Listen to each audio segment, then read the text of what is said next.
thing about the IRONMAN World Championships is, you know, if you qualify, you just never know. You never know what's going to happen in your life. You never know if this is your last shot. I got out of the water, looked at my watch, 53 minutes flat, which was about a 3-minute PR for me. Body felt great. Onto the bike, feeling very strong, and then it got ugly on the run. The fatigue caught up to me, and I'm like, you know what? Everything you want is on the other side of fear. And triathlon taught me that. You know, you look at this feat and you think of this thing as impossible. This was my second Ironman in 9 weeks. It is what it is. I'm just blessed to be here. Take it in, have fun, and whatever you do, Darren, don't walk.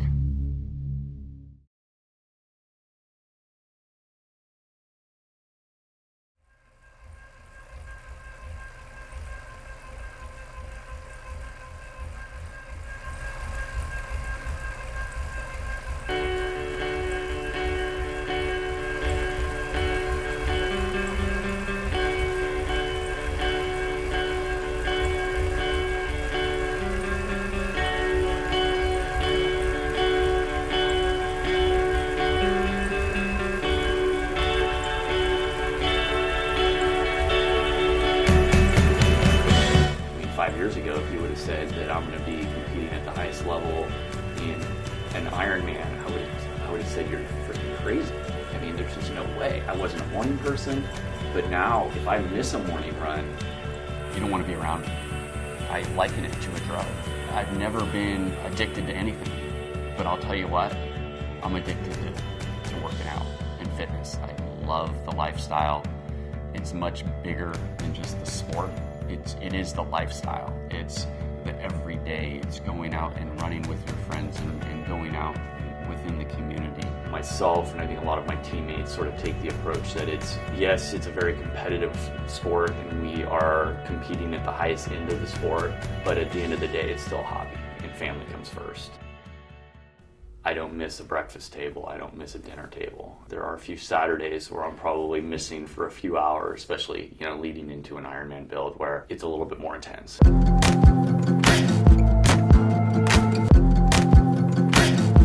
My dad was a major influence on my sporting life, very competitive. He did triathlons for quite a few years and he did an Ironman. And he was the guy that sort of got me involved in triathlon to begin with.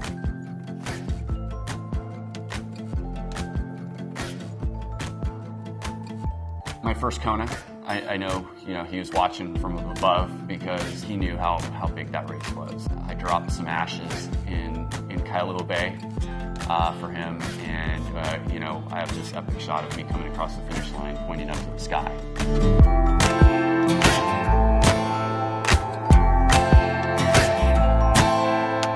It's a lot of work, but I think the rewards for me personally, it keeps me sane. It is a critical time for me, especially my early morning runs. That's where I gather my thoughts. That's where the creative part of my brain starts to work. And I will come up with campaign strategies and ideas and different things that you know, I will be working on in a few hours once I hit the office, out there in the dark with a headlamp on, running alone with my thoughts for an hour before work. And it's something that I've become dependent on. I need it. I like it. The night before, I lay out my stuff, my headlamp, my gloves, depending on what time of year it is, and my iPod, and it gets me excited to go to bed because I know that I'm going to be rolling out of bed at 4:30 or 5 or whenever it is and going out and getting that alone time before I come into the craziness of making the kids breakfast and getting everybody, helping my wife get the girls ready for school, because once I come back in that door, it's go, go, go, go, go.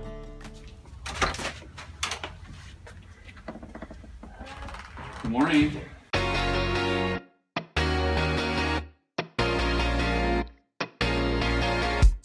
When you make the choice to be an endurance athlete, whether it's a triathlete or a runner or cyclist or whatever, You know, nutrition plays a huge part of that. For me, it seemed like every year my diet got a little bit cleaner, a little bit more clean, and you start feeling better, you start having a little bit more energy. And then for the last couple of years, I've been sort of refined as far as an athlete goes. Competing, we say there's 4 elements to Ironman triathlon. I mean, there's swim, there's bike, there's run, and there's nutrition.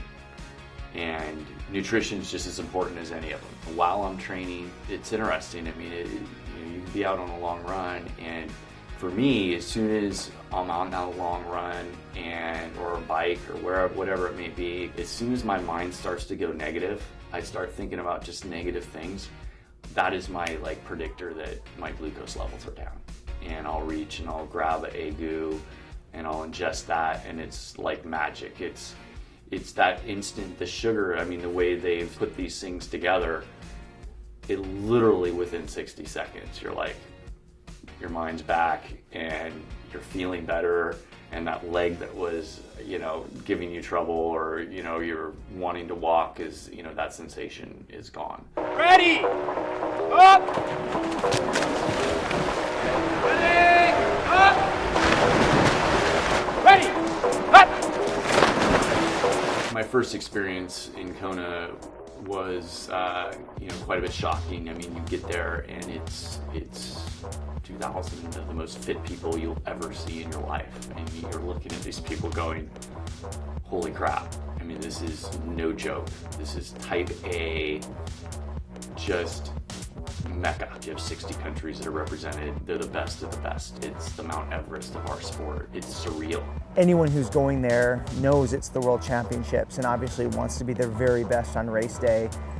Depending on your life schedule, I mean, some people can train up to 25 hours a week. And you think about that on top of your everyday job, and if you have a family, it's a big time commitment. Mentally preparing for Kona is something that I think that we probably do 365 days a year. I mean, especially once you qualify, or if you're that person that's on the cusp of qualifying. I think that if you were to talk to an athlete and they told you that during a training run they don't envision themselves in Kona running down a Leahy Drive, they'd probably be lying to you. I mean, I do all the time. Kona 2016, I'm just super stoked to be back there. Just knowing how cool this is going to be, doing a few things a little bit differently. I'm super excited to go over there and just have another awesome day.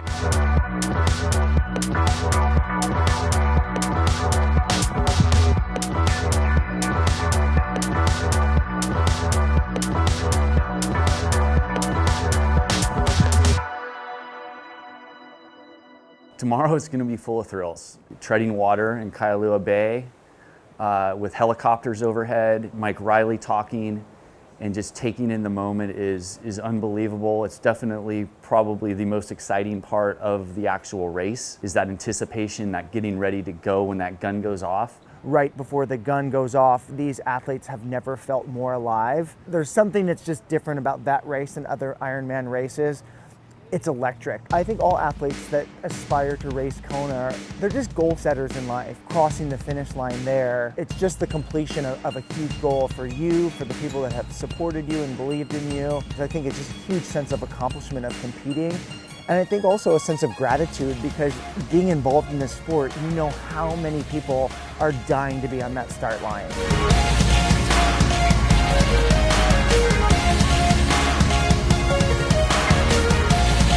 Kona is an Ironman like all others, 140.6 miles, but you're basically doing it in a sauna. You never ever know what you're going to get with Kona. It is so weather dependent. The elements play such a big factor in that race. I mean, the elements are the race. So Ironman starts with a 2.4 mile swim, then you hop on your bike and it's a 112 mile bike ride, and then it finishes with a marathon, 26.2 miles of running.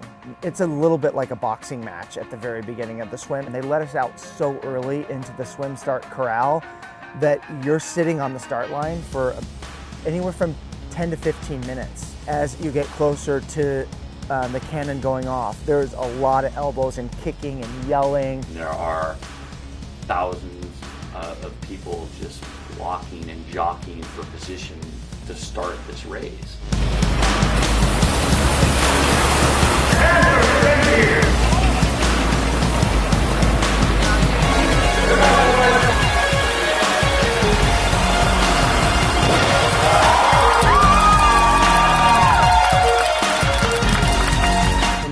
Ironman swim, you might spread out a little bit and kind of be by yourself. Here, you're just in a pack the whole time because there's so many strong swimmers and no one's going to give an inch because it's Kona. You're getting knocked in the chin, you're getting knocked in the head, you're constantly rubbing shoulders and losing strokes because you're just getting cut off. So there's so much advantage to be in that pack that everybody's trying to fight to stay in that pack.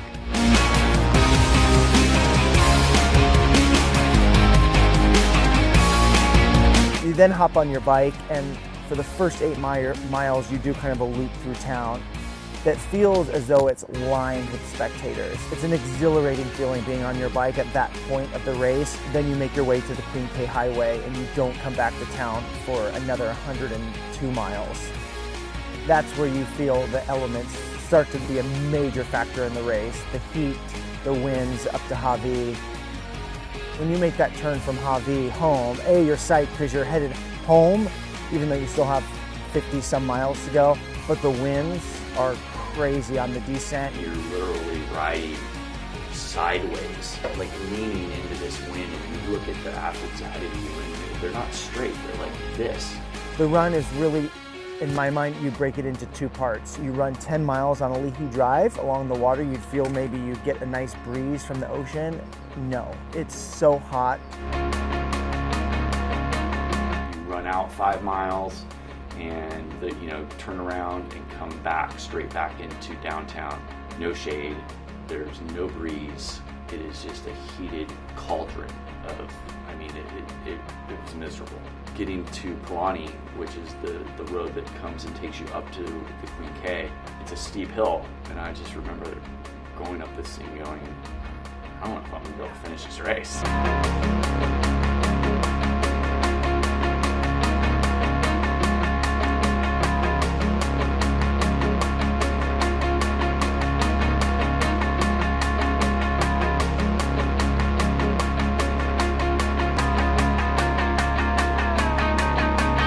Once you make that turn back onto the Queen K, you have about a 10K to go, about 6 miles. And that's when you sort of start at least mentally processing the finish line, although you have a long ways to go. And those miles, anybody will tell you a marathon is 2 races. It's the first 20 and the last 6. And the last 6 are brutal.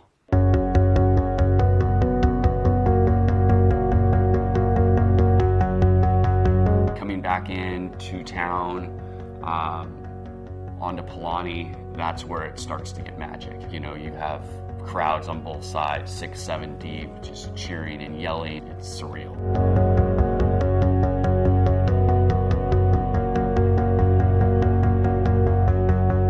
Coming across the finish line at Leahy Drive with, Mike Riley calling out your name and saying you are an Ironman is the epitome of, reaching the top for, I would say, most athletes.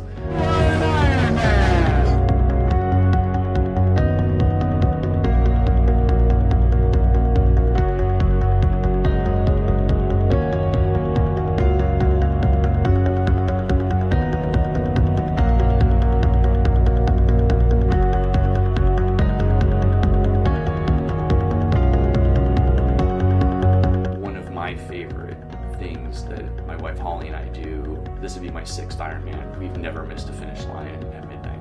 It's really the most inspirational part of the race, in my view. No matter what shape I'm in, I make myself get up and go to that finish line and watch the final finishers because it'll change your life.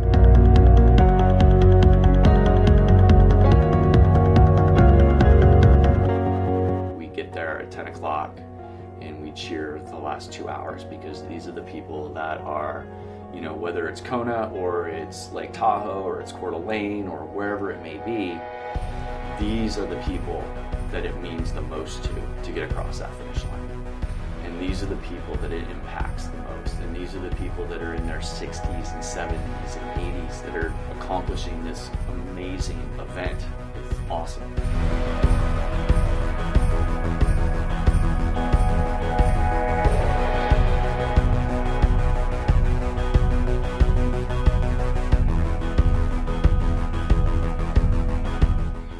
Look at this feat and you think of this thing as impossible. what limits so many people in their thinking is, oh, I can't do that. Yes, you can. The lessons I've learned in triathlon and Ironman specifically, and training and pushing yourself to the limit are boundless. It transforms everywhere. Whether you're having a conversation with somebody on the street or you're in a high-level meeting with a client. When I say I push myself in business too. I say a lot of things that I never would have said, just to see what happens. 95% of the time it's positive, and the other 5% of the time you walk away and you learn something.